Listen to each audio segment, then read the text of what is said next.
오늘 본문은 초대 예루살렘 교회의 모습을 나타낸 말씀입니다. 특별히 오늘 본문 47절을 보면 이렇게 기록하고 있습니다. 같이 읽습니다. 하나님을 찬미하며 또 온 백성에게 칭송을 받으니 주께서 구원받는 사람을 날마다 더하게 하시니라. 아멘. 여러분, 온 백성에게 칭송을 받는다라고 하는 것은 성도들에게 뿐만 아니고 당시 예수 그리스도를 믿지 않는 유대인들에게조차 칭찬받았다는 얘기입니다. 그런데 유대인들의 특성상 유대교가 아닌 다른 종교에 대해서 결코 칭찬하지 않았습니다. 왜냐하면 그들은 자신들이 믿는 유대교 외에 다른 종교는 다 사탄이 만든 거짓 종교라고 생각했기 때문이었습니다. 낙인을 찍었어요. 유대교 외에는 다 사탄의 종교다. 이렇게 낙인을 찍은 상태였기 때문에 예수 그리스도를 믿는 기독교도들에게 칭찬한다고 하는 건 대단히 이례적인 일이었고 대단히 파격적인 일이었습니다.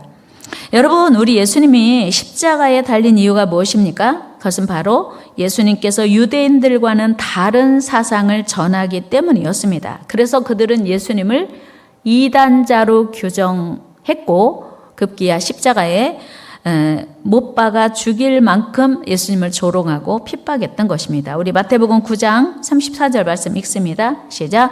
바리새인들은 이르되 그가 귀신의 왕을 의지하여 귀신을 쫓아낸다 하더라. 아멘. 보세요. 예수님이 하시는 일을 가르쳐서 귀신의 일이라고, 귀신의 왕을 힘입어서 하는 일이라고 비난하고 핍박한 것입니다.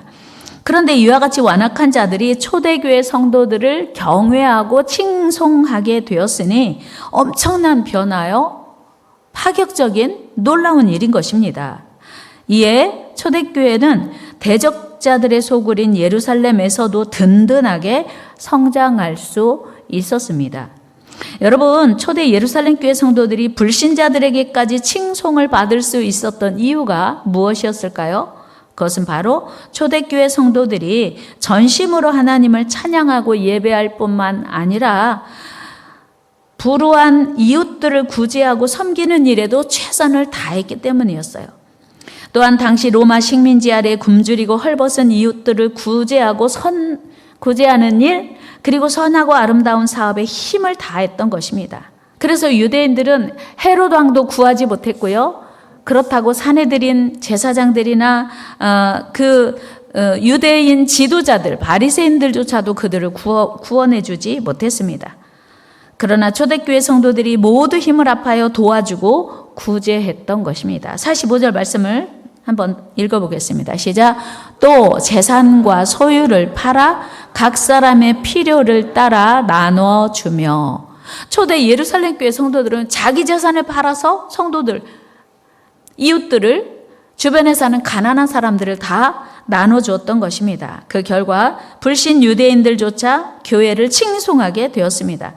그리고 교회에 대한 권위가 세워지게 되었고, 교회가 전하는 복음을 점차 유대인들이 마음을 열고 받아들이게 되었던 것입니다. 여러분, 교회 출발이 무엇입니까? 오늘날 교회 모델이 되고 모범이 된 교회, 초대 예루살렘 교회의 시작은 바로 예수 그리스도의 십자가 그리고 희생이었습니다. 예수님이 십자가에서 물과 피를 다 쏟아 주셨기에 초대교회가 탄생한 것이었습니다. 우리 예수님은 아무 조건 없이 우리를 죄에서 구원하시기 위해서 자신의 모든 살과 피를 십자가 위에서 남김없이 나누어 주셨습니다. 그 예수님의 십자가의 희생과 헌신으로 말미암아 오늘 우리 온 인류에게 살 길이 열렸고 구원의 길이 열린 것입니다. 그렇다면 이제 우리는 예수님의 십자가의 그 희생과 헌신을 본받아서 우리 삶에 적용해야 합니다. 여러분, 우리 신앙생활은 예수님의 그 길, 예수님이 가셨던 그 십자가의 길을 본받고 따라가는 것입니다. 우리 예수님이 친히 이렇게 말씀하셨습니다. 누구든지 나를 따라오려거든 자기 십자가를 지고 따를 것이니라. 우리 누가복음 9장 23절 말씀 읽어봅니다. 시작. 또 무리에게 이르시되 아무든지 나를 따라오려거든 자기를 부인하고 날마다 제 십자가를 지고 나를 따를 것이니라. 아멘. 보세요. 예수님이 너희가 나를 따를 거야? 나를 믿을 거야? 그러면 자기 십자가를 져. 예수님이 십자가 지셨으니까 우리는 룰루랄라 그냥 가면 되는 게 아니고 예수님이 지신 십자가를 오늘 우리도 지고 따라오라고 말씀하신 겁니다. 그렇습니다, 여러분. 신앙생활이란 예수님이 지신 십자가를 우리도 지고 따라가는 것입니다. 우리 예수님께서 그의 제자들에게 친히 가르쳐 주신 것이 무엇입니까? 그것은 바로 세상의 소금 되라는 것이었습니다. 우리 마태복음 5장 13절 말씀 읽습니다. 시작. 너희는 세상의 소금이니 소금이 만일 그 맛을 잃으면 무엇으로 짜게 하리요? 후에는 아무 쓸데없어 다만 밖에 버려져 사람에게 밟힐 뿐이니라. 아멘. 여러분, 소금의 역할이 무엇인지 아십니까? 누가 몰라요? 다 알죠. 소금은요, 맛을 내는 거예요. 소금은 그 자체가 녹아져야 맛을 내는 거예요. 그러니까 소금은 그 존재가 사라지고 흔적도 없이 사라지고 녹아져야 음식이 맛이 나는 겁니다. 그러면 너희는 세상의 소금이라 이 말은 너희는 존재감 없이 녹아져서 흔적도 없이 사라져서 세상에 맛을 내는 역할을 하라는 겁니다. 그러니까 소금은 철저하게 자기 희생을 통해서 맛을 내고 소금의 진가를 발휘하게 된다는 것입니다. 여러분, 주님이 우리에게 너희는 세상의 보석이 되라 하지 않고 소금이 되라 하신 이유는 대접받는 게 성도의 길이 아니고 섬기는 것이, 희생하고 헌신하는 것이 성도의 길이라고 하는 걸 가르쳐 주시는 거예요. 또 소금은요, 부패를 방지하는 역할을 합니다. 그런데 옛날에 냉장고가 없을 때 이 귀한 음식을 오래 보관하고 저장하고 싶으면 소금을 잔뜩 넣어요. 결국은 그 소금이 다 녹아 없어지면서 그 음식을 부패하지 않고 보존하게 되는 것입니다. 그렇다면 왜 너희는 소금으로 세상을 소금이 되라고 하셨냐면, 이 소금이 더럽고 냄새나고 변질되고 추하고 살맛 없는 곳에 들어가서 맛을 내는 물질이 되라는 것입니다. 세상을 정화시키는 삶을 살라는 것입니다. 여러분, 우리가 원하는 삶이 아니라 이 시대가 원하는 소금의 삶을 우리는 살아야 합니다. 여러분, 우리는 이 시대의 소금입니다. 그러므로 우리가 가는 곳 어디에서든지 우리의 소금됨, 즉 희생과 헌신으로 살맛 나게 하고 소망이 넘치게 해야 합니다. 우리는 보석이 아니고 소금이기 때문입니다. 소금은 어디 가든지 녹아지고 없어짐으로 맛을 냅니다. 우리 모두 살맛 나는 세상 만드는 일에 앞장섭시다. 그리고 위해서 우리가 녹아져야 돼요. 헌신해야 돼요. 예수 믿는 사람이 이기적이 되면 안 됩니다. 여러분, 이기적인 사람은요, 예수 믿는 사람뿐만 아니라 안 믿는 사람도 다 싫어합니다. 그래서 살맛 나는 세상이 되기 위해서 우리가 녹아 없어지고 희생하고 양보하고 이해하는 게 필요해요.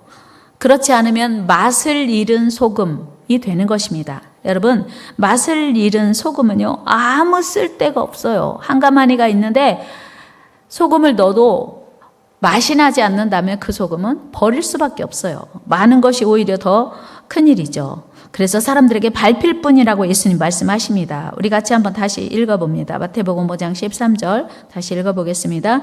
시작. 너희는 세상의 소금이니 소금이 만일 그 맛을 잃으면 무엇으로 짜게 하리요? 후에는 아무 쓸데없어 다만 밖에 버려져 사람에게 밟힐 뿐이니라. 아멘. 보세요.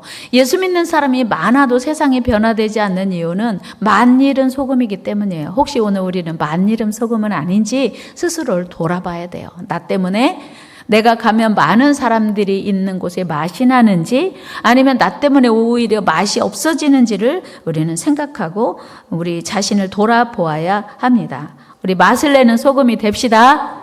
맛을 내는 소금이 되시기를 바랍니다. 여러분, 예수님은요, 만나는 자들에게 소망을 주셨고, 용기를 주셨고, 위로를 주셨어요. 슬픔 가운데 있는 자에게는 소망을 주셨습니다. 그리고 기쁨을 주셨습니다.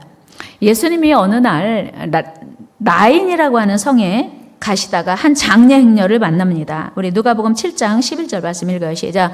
그 후에 예수께서 나인이란 성으로 가실새 제자와 많은 무리가 동행하더니 나인 성에 가시는데 장례 행렬을 만나요. 그런데 그 장례 행렬의 주인공이 누구냐면 과부의 외아들이 죽었대요. 우리 말씀 한번 12절 읽어봅니다. 시작. 성문에 가까이 이르실 때에 사람들이 한 죽은 자를 메고 나오니 이는 한 어머니의 독자요 그의 어머니는 과부라.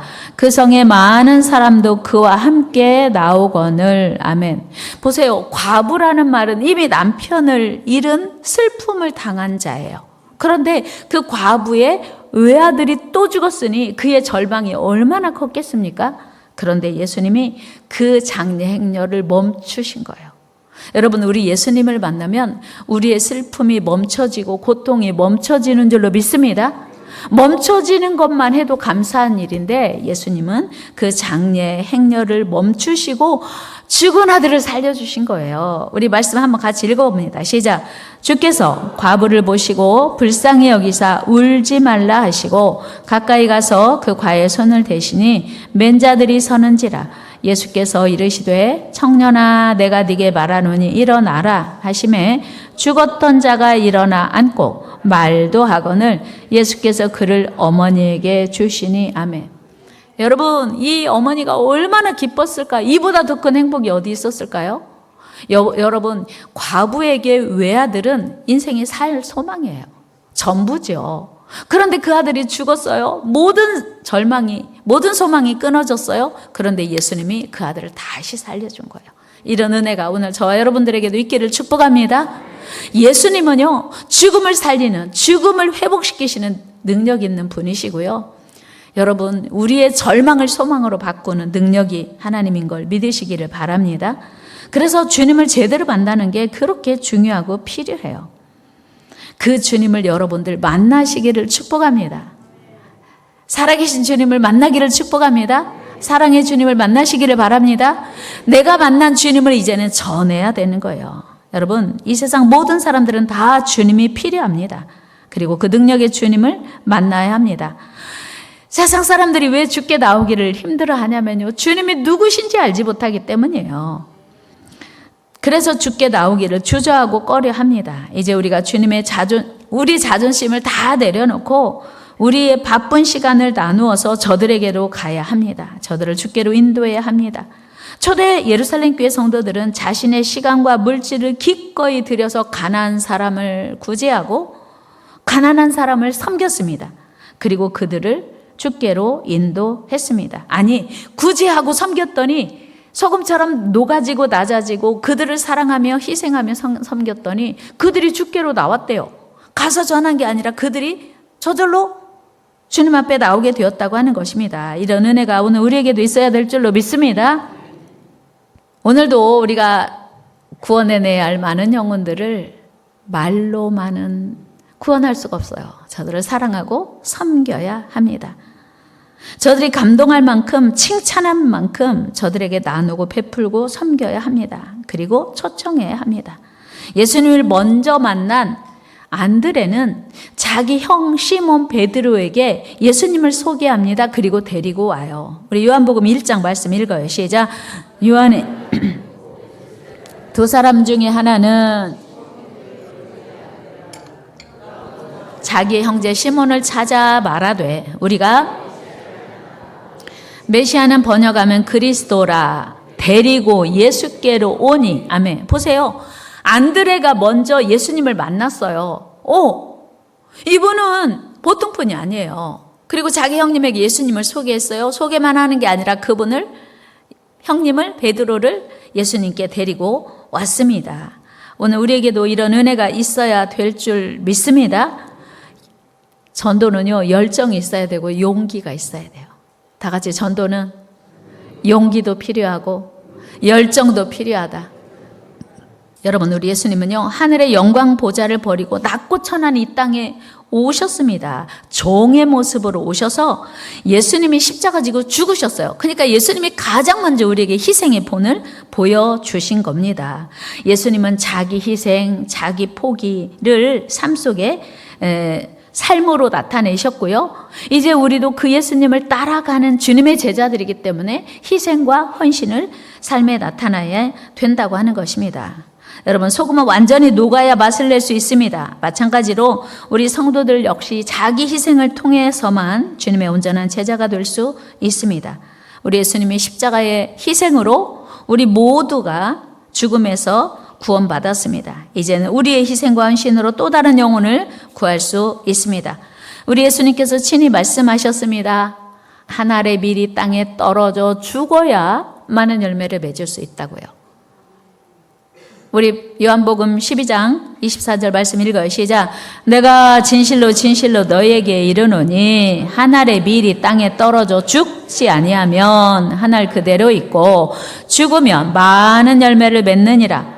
자기 생명을 사랑하는 자는 잃어버릴 것이요 이 세상에서 자기 생명을 미워하는 자는 영생하도록 보전하리라. 아멘. 예수님이요, 한 알의 밀이 땅에 떨어져 죽어야 많은 열매 맺는데요. 우리가 열매 맺지 못하는 이유는 바꿔 말하면 죽지 않아서라는 거예요. 우리 하나의 밀알 됩시다. 하나의 밀알 됩시다. 여러분, 아무리 눈보라가 치고 날씨가 추워도 누군가는 나가서 종을 쳐야 길 잃은 사람들에게 방향을 이제 확인하고 다시 길을 찾을 수 있도록 소망을 주고 용기를 주는 겁니다. 그래서 결국 종치는 일은 힘으로 치는 게 아니고 사랑으로 치고, 종치는 일은 힘이 아니라 희생으로 치는 거예요. 여러분, 추운 날 밖에 나가서 종치는 것이 희생이죠. 사랑이죠. 누군가 죽어가는 걸 방지하기 위해서 내가 나가서 종을 치는 거예요. 다 같이 종은 힘으로 치는 게 아니라 사랑으로 치는 것이다. 종은요, 힘으로 치는 게 아니에요. 종칠 힘도 있어야지만 종칠 힘만 가지고 치는 게 아니라 밖에 나가서 내가 저 종을 울려야 누군가가 저 종소리를 듣고 방향을 바로 잡을 수 있다고 하는 그 사랑의 마음으로 희생으로 나가서 종을 쳐야 되는 것입니다. 이처럼 오늘 우리 한 사람 한 사람이 단 한 사람에게라도 올바른 길을 안내해야 합니다. 희생과 헌신 없이는 올바른 종치기의 사명을 감당할 수 없다는 사실이에요. 마찬가지로 전도는 말로가 아니라 희생과 사랑으로 하는 거예요. 한번 해볼까요? 전도는 말만이 아니라 희생과 사랑으로 가능하다. 그렇습니다. 뿐만 아니고 이 일은 우리 하나님께서 기뻐하시는 일이요 칭찬과 상급을 받는 일입니다. 사도 바울은요, 우리를 주님의 향기라고 말했어요. 종을 쳐서 그 소리를 듣고 누군가가 방향을 찾도록 하는 것도 귀한 일인데 우리에게서 향기가 나가는 것이 필요하대요. 어떤 향수가 좋은가요? 그 향기 말고 주님의 향기, 그리스도의 향기. 우리 고린도후서 2장 15절 말씀 읽어요. 시작. 우리는 구원받는 자들에게나 망하는 자들에게나 하나님 앞에서 그리스도의 향기니. 아멘. 어떤 분이 지나가면요, 오, 향기 좋네. 무슨 향일까? 혹시 실례가 안 된다면 무슨 향수 쓰세요? 저 그 향 너무 좋아요. 이렇게 물어볼 수도 있어요. 향기가요, 사람을 끌리게 만들어요. 그런데 향수 말고 우리는 우리를 통해서 주님의 향기가, 우리 삶을 통해서 그리스도의 향기가 나타나야 된다고 예수님 말씀하시는 거예요. 여러분, 여러분에게서는 어떤 향기가 나세요? 여러분들에게서는 어떤 향기가 나요? 오, 저 사람 예수 믿는 사람 같아. 그런데 또 어떤 분들은 저 사람이 믿는 예수 난 안 믿을 거야. 그런 얘기 들어보셨어요? 전도하다 보면 그 사람이 예수 믿는다면 저는 안 믿을 거예요. 무슨 얘기예요? 그 사람이 그리스도 향기가 아니라 악취를 낸 거죠. 여러분, 그리스도의 향기로 삽시다. 그리스도의 냄새로 삽시다. 고린도후서 2장 13절에서 사도 바울은 또 이렇게 말씀하고 있어요. 항상 우리를 그리스도 안에서 이기게 하시고 우리로 말미암아 각 처에서 그리스도를 아는 냄새를 나타내시는 하나님께 감사하노라. 여러분, 백합은요, 아름다운 향기를 내는 꽃 중에 꽃이에요. 그런데 그거 아세요? 백합이요, 시들기 시작하잖아요. 그리고 썩잖아요. 엄청나게 독한 악취를 풍긴대요. 참 아이러니하죠. 꽃이 피어 있는 동안에는 기가 막힌 향기를 바라는데 썩기 시작하면 악취를 낸다는 거예요. 그러므로 우리는 끝까지 주님의 향기를 바라는 주님의 제자 되기를 축복합니다. 주님의 제자 되기를 축복합니다. 아, 저분이 예수 믿는 분 같아. 혹시 집사님이세요? 혹시 권사님이세요? 어쩐지 이게 그리스도의 향기인 거예요. 여러분들을 내가 말로 하지 않아도 누군가 나를 주님의 자녀로 알아보는 은혜가 있기를 축복합니다. 말씀을 마무리하면서 극단적인 예이긴 하지만 독일의 사회주의자인 칼 막스가 한때 신학생이었다고 하는 사실, 참 가슴 아픈 이야기예요. 기독교의 변절자가 오히려 기독교에 대단한 악영향을 미친다는 사실을 칼 막스가 증언하고 있습니다. 대단히 우리에게 많은 것을 웅변하고 있는 거예요. 어떻게 한때 하나님을 믿었던 사람이 변질되니까, 타락하니까 그렇게 악한 사람이 될 수 있을까요? 여러분, 우리는 꿈도 꾸지 맙시다. 초대교회 성도들처럼 그 우리의 선한 행실로 말미암아, 우리의 착한 행실로 말미암아, 우리도 힘들고 어렵지만 나누고 섬김으로 말미암아 그리스도의 향기를 나타내고 소금처럼 다 누가지가 없어져서 더 많은 영혼들을 구원할 수 있는 복된 주님의 제자들 다 되기를 주의 이름으로 축복합니다. 제가 티켓을 여러분들에게 나누어 드리면서 참 죄송한 마음 많이 가지고 있었는데요. 생각해 보면 요즘 같은 고물가 시대에 10,000원이 참 큰 돈이에요. 그런데 그 10,000원 티켓 한 장 사면 떡도 살 수 있고, 그렇죠? 그러면 우리가 진짜 선교에 보탬이 되는 것은 얼마나 될까요?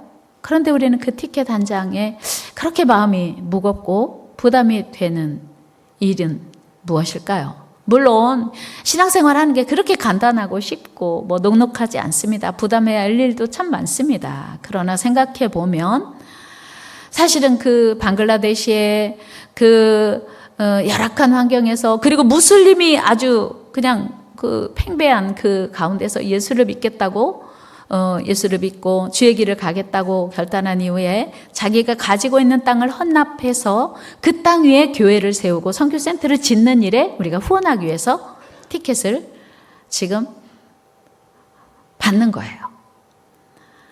그렇다면 여러분들, 우리가 섬긴 이 10,000원이 정말 방글라데시의 영혼을 사랑하고 세우는 일뿐만 아니라 그들을 통해서 얼마나 많은 하나님 나라가 확장될 것을 생각하면 사실은 이건 결코 10,000원이 아닌 거예요.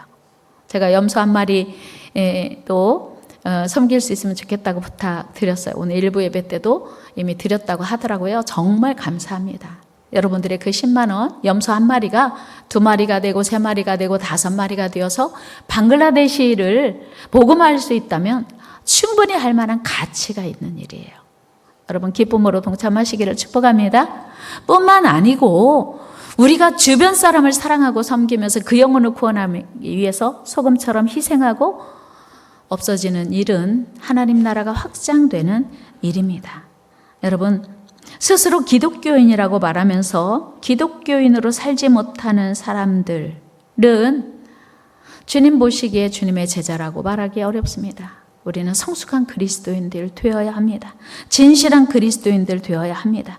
초대교회 성도들처럼 헌신적인 삶으로, 이타적인 삶으로 많은 영혼들을 주께로 인도하는 복된 성도들 다 되기를 주의 이름으로 축원합니다.